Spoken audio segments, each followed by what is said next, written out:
Hello, everybody. During this unprecedented time of this COVID crisis, I wanted to give you a couple of tips that you can do at home to service your hearing aid, make sure you're getting the benefit out of it that you need before you have to rush out and go to a clinic and or something along those lines, or do without your hearing aid, which we do not want you to have done.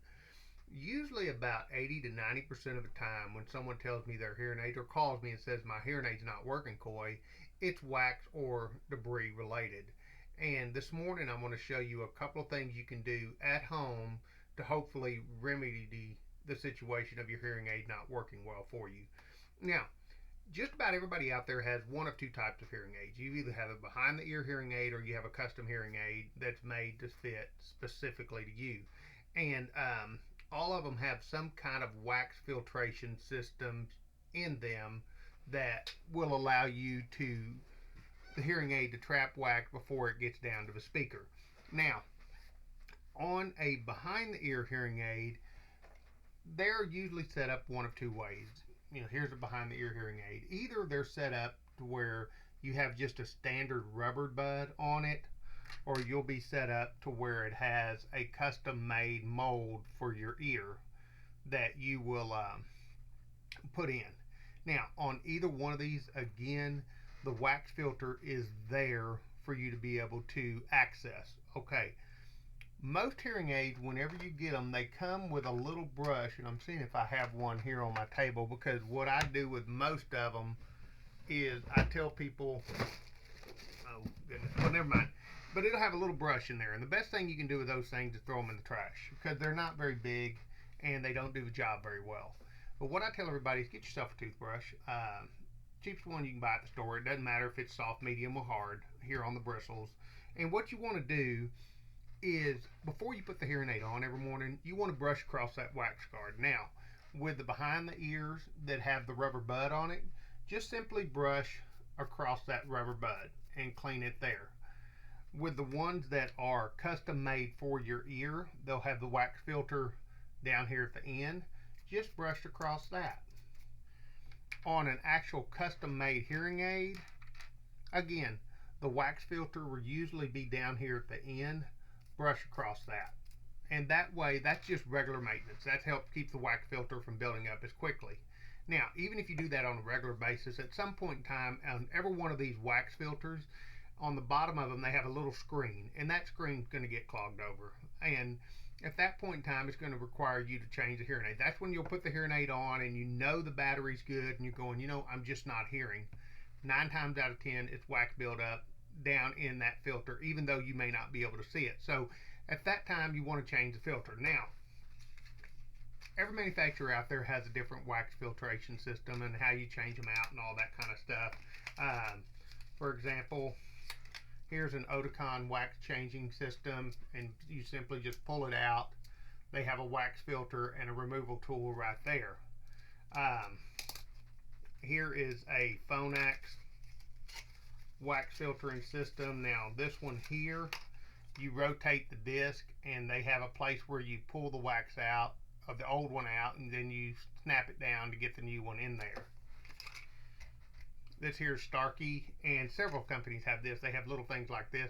Even though these look the same, this is for GN Resound, but even though these look the same and the little sticks in them look the same, different colors, as you'll see here in just a second, the wax filters down at the end of these sticks are different. So what I'm going to use is this one right here, a system for behind the ear, and you use these sticks for the in the ear as well. So to get to, if you have a setup like this with a rubber bud, you just simply pull the bud off, and then underneath it you'll see the wax filter. What you'll do is you'll get one of the sticks out, and on one end you've got a wax removal, and on the other end you've got the new wax filter. So you take the wax removal end, you stick it in the old filter, pull it out, see it came out right there, then you flip it over and you stick the new filter in there. Then you would take your rubber bud and make sure you get it back on there good, like that. Put it in your ear and see if everything's working. On a custom hearing aid, one designed for your ear, It's pretty much the same process. You go to the wax removal end here. You stick it in the old filter, pull it out. Now, on this one here, it did not come out, which I'm glad it didn't, because this does happen. If your wax removal tool will not pull that filter out, get you something that has a little bit of a sharp end on it like this. Now, you just want to gently stick it in the old filter and pry it out like I did right there. Not with force or anything like that. Do it very gently. Then you can take the new filter, stick it down in the hearing aid, and you're good to go. Okay, most of the time that takes care of the issue. Sometimes it doesn't. And the reason is you've got two sources of sound whenever you're listening on a hearing aid. It doesn't matter if it's behind the ear or in the ear. You've got the sound coming in through the microphone, and you've got the sound going out through the speaker. The wax filter is on the speaker end. Sometimes the microphone gets clogged with debris, oil from your hand, dust in the air, and all that kind of stuff. You can clean those as well. Now, with a behind the ear hearing aid, most manufacturers, the microphones are going to be on the back side of it. And I'm going to show you several different ones here. Here's one from Signia. There's a microphone here and a microphone right there. Here's one from Starkey. Microphone here and microphone there. So what you want to do is take the toothbrush that I was talking about earlier, and you can brush across those microphone ports and clean out any debris that might be in there. Now, in the ear hearing aids, these are a little bit more tricky as to finding the microphone, and I'm going to show you a couple of them here. Like this one here, the microphone port is right down here at the bottom.